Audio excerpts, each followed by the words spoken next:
Today I'm going to fit a left rear wheel bearing to my 2015 Nissan Murano.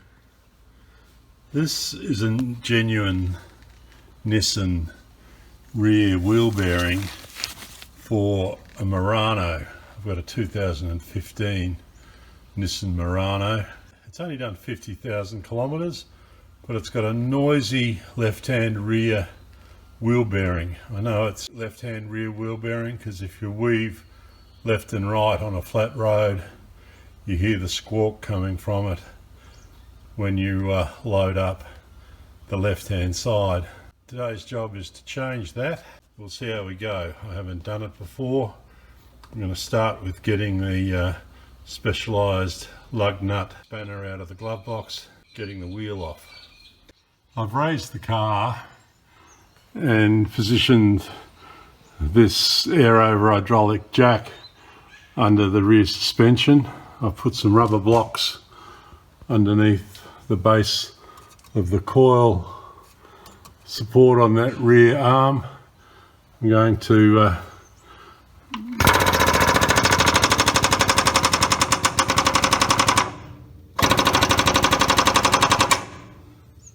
that's the wheel off the ground. Still clearance under the exhaust there.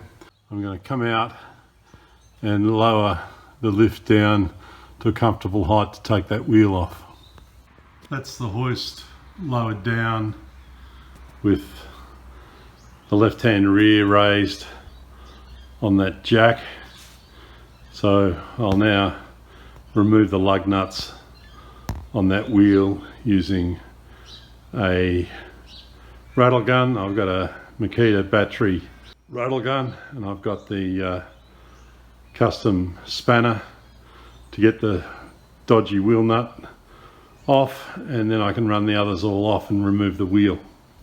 The fancy wheel nut here has like a internal hexagon shape in it, and the wheel nut spanner has that. You need to fiddle around a little bit to get it to line up and click in.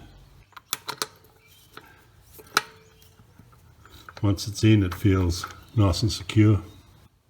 That's the wheel nut out, the fancy one. You can see how good a protection it is for saving your wheels. There's nothing to grip on the outside, and it's only that internal shape that's going to lock into the special adapter nut. I'll run the rest of these 5 ordinary lug nuts off now. I've just used a 21mm socket. First one there, and that's the same size for the rest of them. 1,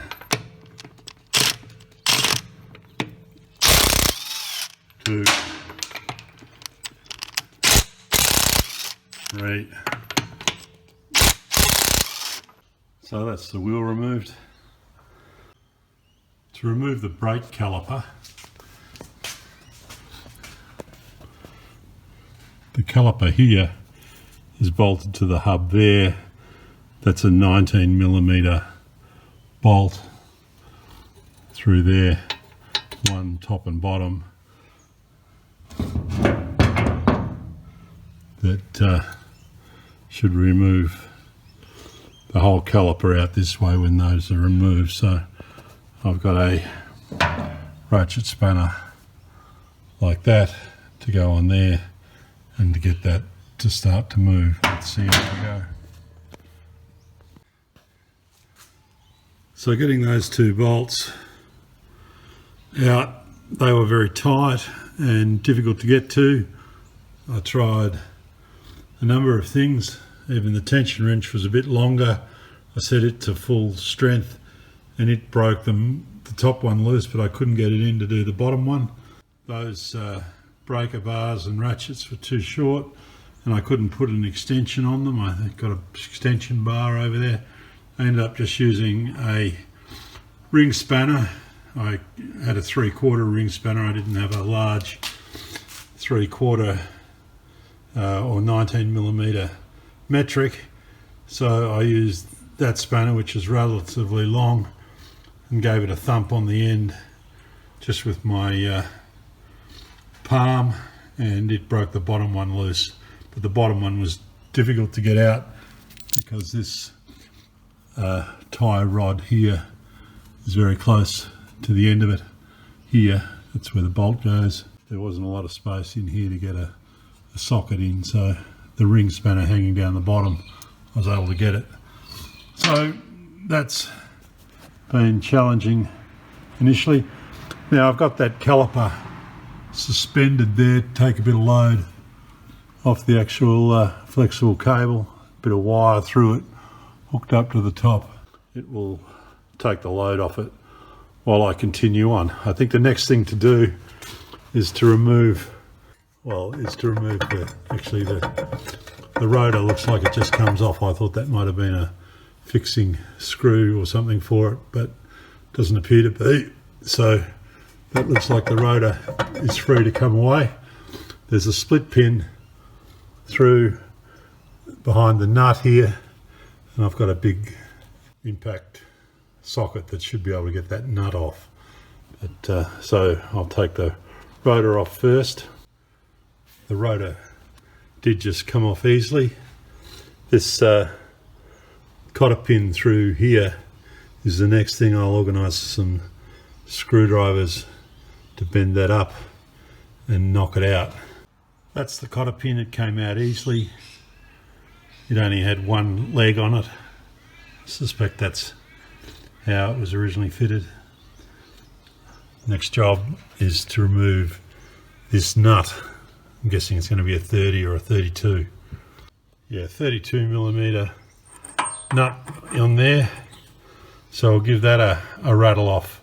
I'm just going to check the thread to see that it's normal right hand thread before I put the big ones on it. Yeah, that came off pretty easy. So that's out of the way. Okay, what appears to be holding it on now is bolts through the back into these 4 tapped holes. So I'll see what's required to get in to get to those 4 bolts. There's 2 of those bolts there. I've got the camera forward facing so that I can see them from outside the vehicle. They're in behind the hub.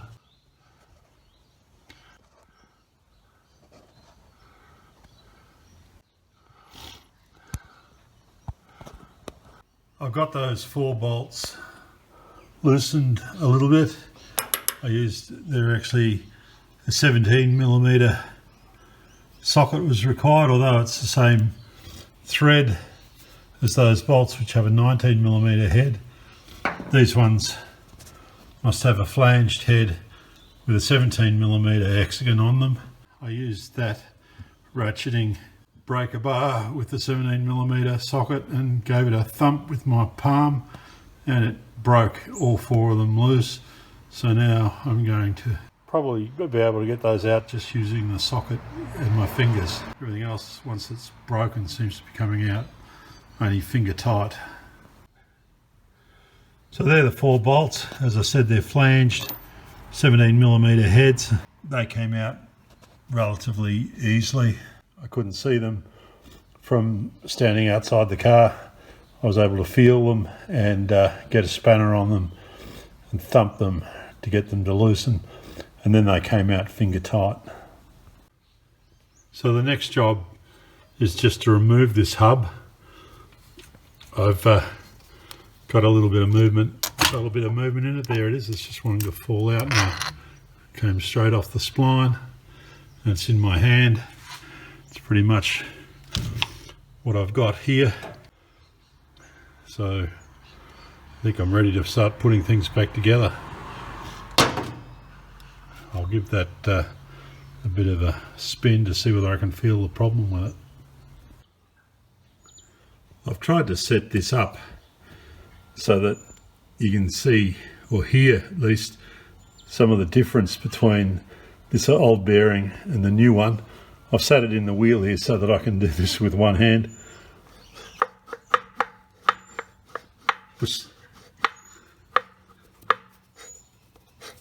Besides the clocking Just, you can hear the noise that's making as I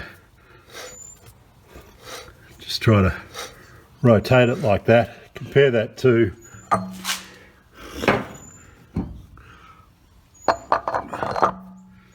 the new one. Just, I can't get that to squawk at all as I rotate like that. So that's the difference I'm seeing.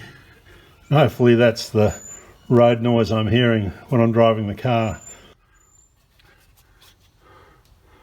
I've given that mating surface in the back there a little bit of a wipe.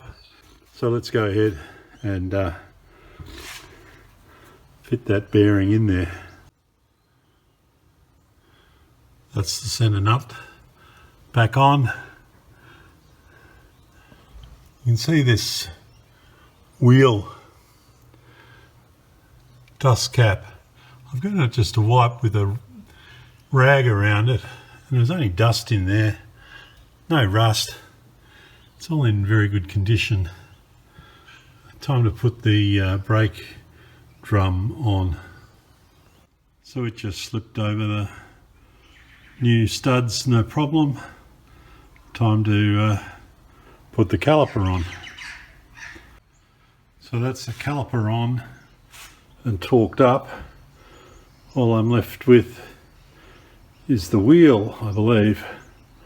I'll check my parts to see that I've got everything. I've got the special nut to put one of the lug nuts on with, and I think we're done. There's just a selection of the tools I've used. These are impact sockets and an extension, Makita battery rattle gun, a hammer, a ratchet, a rubber hammer, torque wrench, flat blade screwdriver, a couple of other breaker bars I tried, a 19mm, it's actually a 3/4 open-ended ring, fairly long one that gave me a bit of leverage. That's a little Makita torch. That's an extension of the breaker bar that I couldn't get to fit in, and a pair of pliers. It's all done, wheels back on, and time for a road test. Yep, the noise is gone, so get out to your shed and have some fun.